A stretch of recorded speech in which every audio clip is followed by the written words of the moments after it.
سارے مسئلے حل ہو جاتے ہیں۔ اس لیے یہ سوال جو ہے نا کرائے فلاں سارے جس نے اپنی کمائی حلال کی وہ بھی پیٹ کاٹ کر غریبوں کو دینی ہے، وہ سود کا کیسے سوچے؟ اس لیے آپ سورہ بقرہ کا آخر دیکھ لیں، ربا اور انفاق کی طرح اپوزٹ کے طور پر آئے کہ اللہ کی راہ میں خرچ کرنا اور سود، یہ دو ذہنیتیں ایک دماغ میں جمع ہی نہیں ہو سکتی۔ سود ہے کہ لوگوں کا بھی چھین لو، ان کا خون نچوڑو، انفاق ہے کہ جو آپ میں زیادہ آ گیا وہ بوتلیں دوسروں کو، یہ تو اپنا دیتا۔ اس لیے یہ کیوں سود سوچے گا اور نفع سوچے گا؟ یہ تو کوشش کرے گا کہ لوٹاتا رہو۔ اب کیسے تھے خدا کے نیک بندے، میں صرف ایک حوالہ دے دوں، ایمان تازہ کرنا جو سوال بے شک تھوڑے ایمان لے کے اٹھے کہ واقعی دل جو ہے نا باغ ہو جائے کہ اسلام جو قائد دیتا ہے اس کے بغیر زندگی سمجھ نہیں سکتی۔ عبداللہ ابن مبارک اسلامی شخصیات میں سے میرے بھائیوں بزرگوں بہت عظیم آدمی، ایسا آدمی شاید ہی کوئی پیدا ہوا ہو۔ حضرت سفیان ثوری کہتے ہیں ہم نے بڑی کوشش کی کہ ایک سال عبداللہ کی طرح گزارے نہیں گزار سکتے۔ سال کو 4 حصوں میں تقسیم کیا، 4 بڑی نیکیاں، 3 مہینے تجارت، خود حلال رزق کماتے تھے، قافلے لے جاتے تھے، 3 مہینے گھر پر بیٹھ کر دور دور سے طالب علم آتے، ان کو اپنے پلے سے خرچ دیتے اور دین سکھاتے، 3 مہینے جہاد فی سبیل اللہ کے لیے چل تلوار پکڑ کر مسلمانوں کے لشکروں میں شامل ہوتے، اور 3 مہینے حج اور عمرہ کے۔ اب دیکھ لیں کوئی نیکی باقی رہی اعلیٰ سے اعلیٰ۔ تو پڑوسی تھا غیر مسلم تھا، وہ غریب ہو گیا، اس نے مکان بیچنا شروع کیا۔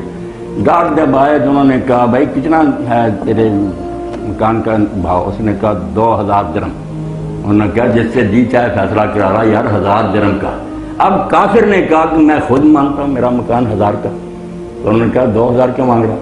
کہا جس آدمی کا پڑوس چھوڑ کر جا رہا ہوں نا عبداللہ بن مبارک کا، ایسا پڑوسی نہیں ملے گا۔ اب یہ بات حضرت عبداللہ بن مبارک کو لوگوں نے بتا دی، انہیں خبر نہیں تھی، آپ بھی سن رہے ہیں میں نہیں سن رہا، مگر خیر نظام سے جھکا ہوا۔ اب مسلمان یہ کہاں ہے؟ اگر لوگ پوچھیں کہ بتاؤ نا کہاں ہے، تو مولوی ایسا کہاں سے دکھاؤں؟ مسلمانوں در گور مسلمانی در کتاب، اسلام کتابوں میں رہ گیا، مسلمان قبروں میں چلے گئے، نمونہ نہیں ہم دکھا سکتے۔ عبداللہ ابن مبارک گئے شرمسار، 2000 اس کو دیا، معافی مانگی کہ میرا قصور ہے میں تیری خبر نہ لے سکتا، ہر مہینے 2000 تجھے ملے گا۔ یار سال میں تو مکان بیچ کر چلا جاتا، میری نیکیاں باہر میں چلی جاتی۔ اللہ تعالیٰ کے رسول کے سامنے کیا منہ دکھاتا؟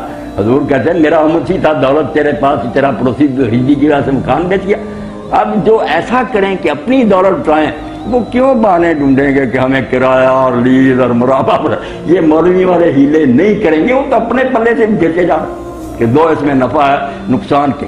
اور اگر آپ اس کو ہی نفع سمجھے دنیا میں سود ملے، پھر بھول جائے نہ کوئی خدا ہے نہ قیامت جنت ہو جائے، اس دنیا کو سامنے رکھ کر سوچیں گے تو کوئی بات نہیں سمجھ نہیں۔ اسلام کا کون سا پرزہ پھر فٹ ہوگا؟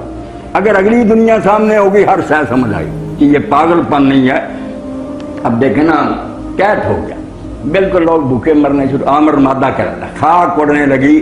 حضرت سیدنا عمر بن خطاب رضی اللہ عنہ اتنے نیک جنت کی بشارتیں، رات کو مسلح پر کھڑے ہو آرام نہ کرتے، روتے رہتے کہ اللہ اگر میرے کسی قصور کی وجہ سے امت پکڑی گئی معاف فرما۔ تو حضرت سیدنا عثمان غنی رضی اللہ عنہ کو اللہ نے دولت دی تھی۔ اب انہوں نے شام سے اونٹوں کی قطار منگوائی، اونٹ لدے ہوئے گلے کے وہاں سے منگوائے۔ لوگ گئے، انہوں نے کہا عثمان آپ 1 روپیہ نفع لے لیں، انہوں نے کہا زیادہ ملتا، کسی نے کہا 2 لے لیں، نہیں۔ آخر لوگ بے بس ہو گئے کہ ہماری قوت خرید تو جواب دے گی، پتہ نہیں حضرت عثمان کو کون سا آدمی اتنا نفع دیتا۔ اب حیران ہوں گے آپ، ایمان کیا اس کے ثمرات اور پھل۔